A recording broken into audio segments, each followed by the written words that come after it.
Hi everyone, it's Elizabeth from Strange Ago, and today we are going to be chopping off heads. The gory details of the executions were never published in the German press, and it was illegal in Germany to take photographs of executioners. For this reason, I was unable to uncover any authentic pictures of the axe and block executions that took place in the early 1900s Germany. Instead, I am using a few illustrations and execution announcements for this video.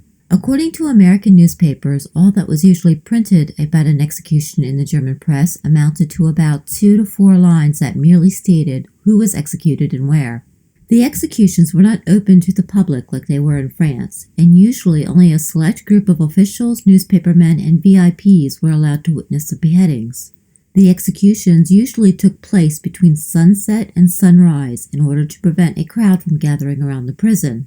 In one case, it was reported that a local butcher was hired to perform 2 executions because he was already skilled with using an axe and cleaver to chop up the bodies of animals. He was instructed to wear evening dress or a suit made of black material. To prevent any of the execution witnesses from recognizing him, he wore a black mask over his face. In spite of the lack of public witnesses to German executions, some of those who witnessed the events did speak about them. The details were often gory, such as the following account published in 1914. In German beheadings, the condemned has little opportunity to see anything of his executioner or of the means employed. In Berlin, the executions take place in the courtyard of the penitentiary. A large flat flagstone on which the headsman stands in order to have a firm footing marks the spot. When the hour arrives, warders enter the cell of the condemned man and quickly cut away the collar of his shirt in order to leave the neck bare. He is led outside.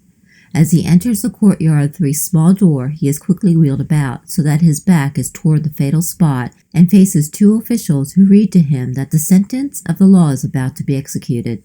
Immediately and quickly, he is seized by 2 strong warders who half carry, half drag him backwards several yards to the block. This latter, at least in Berlin, differs from the Old English headsman block. Instead of being forced to kneel down in front of it, the condemned man is thrown face down on a long, heavy log, a bench-like block to which he is strapped. His chin and head fit into a semicircular hole in the end of the block. The headsman, clad in black evening suit, who until now has been invisible, suddenly steps forward with a huge axe in his hands. He does not swing the axe to his shoulders with wood-chopping motion. The axe is almost too heavy for that, but walks quickly to the victim, poises the instrument for a moment about 2.5 feet above the end of the log block, and with unerring aim drops it upon the neck. It is over. The axe is of such razor-like sharpness and is so heavy that its edge sinks deep into the log block with a crunching sound. The execution consumes less time than is necessary to read this description of it. Of course, the Germans did not always decapitate the condemned with an axe. Sometimes it was with a heavy sword. Most of these sword executions happened without any technical problems.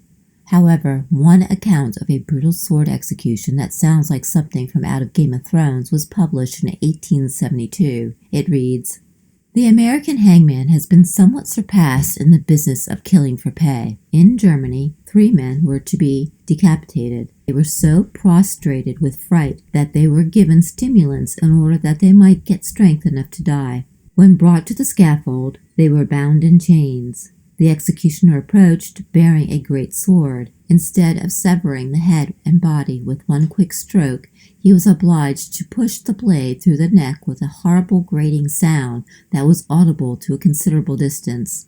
Failing to completely carve one man, he dropped his weapon, caught hold of the ears and nose, and tore off the bloody head." The last execution by axe in Germany was probably in 1935, when 2 women accused of murder were decapitated.